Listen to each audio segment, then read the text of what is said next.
ከዚህ በመቀጠል ደግሞ በየሳምንቱ ጥሩ መልእክቶችን የሚያስተላልፉልን እህቶቻችን በይናብ ስራ ማያብ ስራ ዛሬም ደግሞ መልእክት ተቀርቦልናል። ተከታትለናቸው እንመለስ።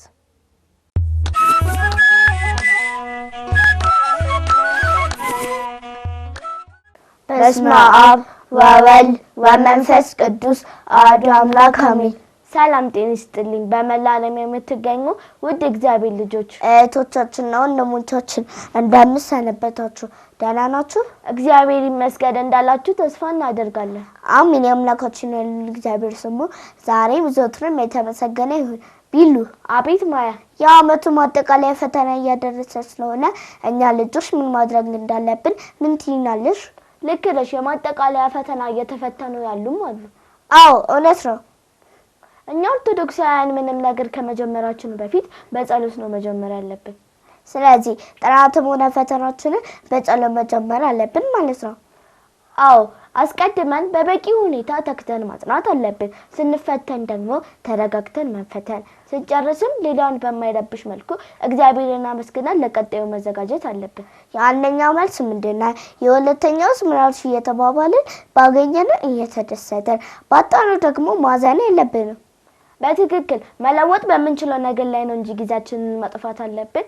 ምንም መለወጥ በማንችለው ነገር ላይ ትንሽ ሰከንድም ቢሆን ማባከን የለብንም። ሌላስ የምትጨምሪ ይኖራል? አዎ እሺ ጨምሪልኝ። እኔን የማውቀውን ጨምራለሁ። እሺ ሌላ ደግሞ በውጤታችን ከሌላ ጋር በጭራሽ መፎካከር የለብንም። ከራሳችን ጋር ለመሆን ያለበት ማለት ነው አይደል? አዎ ማይ፣ ይህስ እንዴት ነው ካላችሁ ባለፈው አመት ያመጣችሁትን ውጤት ወይም ባለፈው ሴሚስተር ያገኛችሁትን ውጤት በማስታወስ ከዚህ የተሻለ ለማምጣት እንጂ መዘጋጀት ያለባችሁ በክፍላችሁ ወይም በትምህርት ቤታችሁ ካሉ ልጆች የተሻለ ካላመጣው ብላችሁ መዘጋጀት የለባችሁም። ከጓደኞቻችሁ የተሻለ ውጤት ለማምጣት ካሰባችሁ ግን እነሱ ዝቅተኛ ውጤት ሲያመጡ ለነደሰት ነው ማለት ነው አይደል? አዎ ይሄ ደግሞ እግዚአብሔር አምላካችን አይወደውም። እኛ የእርሱ ልጆችም አምላካችን የማይወደውን ነገር ማድረግ የለብንም ማለት ነው። ስለዚህ የጓደኞቻችን ውጤት ዝቅ ሲል አንደሰትም፣ ጥሩ ውጤት ቢያመጡም አንከፋም ማለት ነው አይደል? አዎ እንዲያውም ዝቅተኛ ውጤት እንዳያመጡ ማለትም ከፍተኛ ውጤት እንዳያመጡ ነው ማገዝ ያለብን። ምክንያቱም እኛ ጥሩ ውጤት እንድናመጣ የሚረዳን እግዚአብሔር ስለሆነ ከተሰጠን ላይ ደግሞ መስጠት እንዳለብን የቅዱስ ቂርቆስ መርሐ ግብርን የሚያስተዋውቁ እህቶቻችንና ወንድሞቻችን ሁልጊዜም ይነግሩናል። በጣም ጥሩ፣ እኔ ገብቶኛል። እናንተም አልሰሙት እንደምትናገሩ ተስፋ እናደርጋለን። ከመጨረሻችን በፊት ግን አንድ ማሳሰቢያ ልጨምር። እሺ። ከኛ የሚያንሱ ልጆችን በማስጠናት ነው እንጂ ማገዝ ያለብን እኛም ሆነ እነርሱ ከሌሎች የምንኮርጅ ከሆነ ይህ ሌብነት ነው።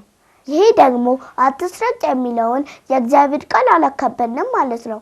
አዎ ለዛሬ ፈተና ከመፈተናችን በፊትና ፈተና ከተፈተነ በኋላ ምን ማድረግ እንዳለብን ይህንን ያክል ከነገርናችሁ ይበቃል። መጽሐፍትን አንብቡ፣ ጠይቁ የሚለውን መልእክታችንን እንዳትረሱ እሺ ጎበዞች። በመላው ዓለም የምትከታተሉን በሙሉ በቀጣይ ሳምንት እስከምንገናኝ ድረስ ሰላም እግዚአብሔር አይለየን።